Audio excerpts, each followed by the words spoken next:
Bonsoir mesdames, bonsoir messieurs. Donc nous voici au troisième soir de nos rendez-vous du cinéma israélien à Cannes, organisé par l'ACI, l'Association culturelle israélite de Cannes, avec comme co-organisatrice Madame Lynn Toubiana, ici présente.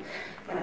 Donc ce soir, nous allons voir un film de Nir Bergman, Les ailes brisées, et nous avons l'honneur d'avoir, durant ce rendez-vous du cinéma, Uri Weber, qui est critique de cinéma, qui va pouvoir nous commenter après le film un petit peu suite aux questions que vous aurez.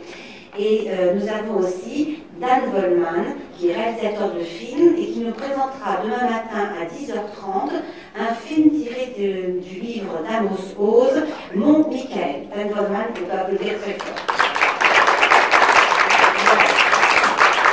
On vous appelle à venir très nombreux. Demain, c'est un jour férié. On sait que 10h30, c'est un petit peu tôt. Nous avons une journée très chargée. Donc, le matin, ce très beau film, à surtout ne pas rater.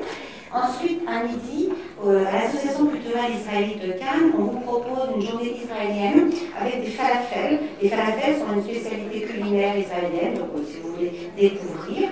Et l'après-midi, un documentaire sur le kibbutz Yatam. Uri Weber, notre équipe de cinéma, et je me suis trompée? Non. Alors, Uri Weber vient de ce kibbutz, et nous aurons aussi Daniel Benaïm et Denis Khalifa, qui seront présents et qui pourront commenter ensuite le documentaire que nous verrons à la CI.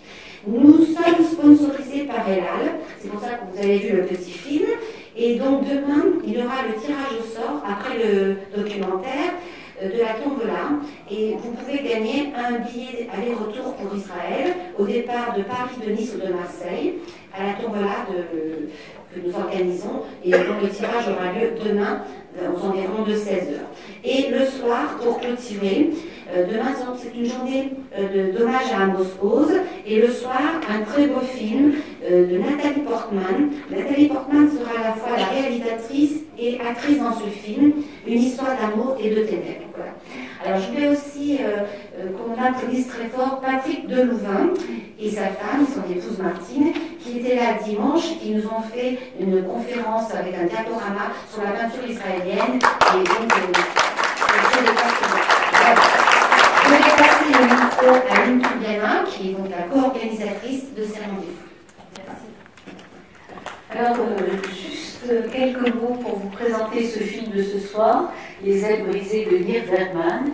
Alors, il faut vous dire d'abord que ce film a eu le prix du meilleur film et du meilleur scénario au Festival de Jérusalem en 2002 et un grand prix au Festival de Tokyo. Nir Bergman est un jeune réalisateur et il a pourtant réalisé déjà 2 films, Sauver l'État et La grammaire intérieure. Ce sont 2 films que je vous conseille de voir après celui-ci. Alors, Les ailes brisées, ce titre est assez évocateur de la tonalité tragique de ce film, puisque l'argument est simple, il s'agit d'une famille confrontée à la disparition d'un père. Voilà, donc c'est un film qui est tragique, vous verrez, mais qui a aussi qui débouche sur pas mal d'espoir et d'optimisme. Je vais laisser la parole à Uri Weber, qui va nous dire, puisqu'il est israélien, ce que ce film a de spécifiquement israélien. Parce que ce film est sur la souffrance, effectivement, une souffrance qui peut rapprocher mais éloigner les membres d'une même famille parce qu'elle est confrontée à un deuil.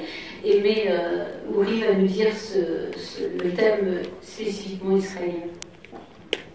Je vais essayer. En Israël, comme dans la plupart des pays occidentaux, un des grands problèmes des jeunes familles, une des grandes difficultés, c'est de se mesurer à ce que j'appellerais la pression du quotidien. C'est-à-dire s'occuper de tous les jours, s'occuper des enfants, les emmener à la crèche, les ramener de la crèche, faire les travaux ménagères, travailler pour gagner son pain.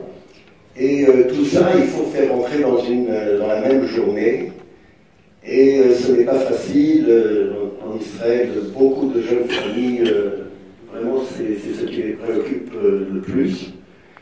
D'ailleurs, les grands-pères le savent bien, les grands-mères, parce qu'elles doivent assurer. Et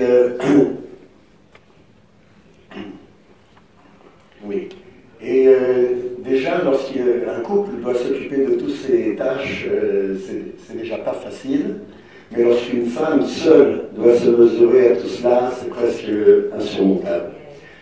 Dans ce film, nous allons suivre les difficultés d'une famille, une mère avec 3 enfants dont le père est décédé soudainement et qui doit passer cette crise avec toutes les conséquences que ça a sur la mère et sur les 3 enfants dont 2 sont adolescents, ce qui ne facilite pas les choses. Et il se passe à Haïfa. Et le film se passe à Haïfa. Bien, on reparlera de ça après.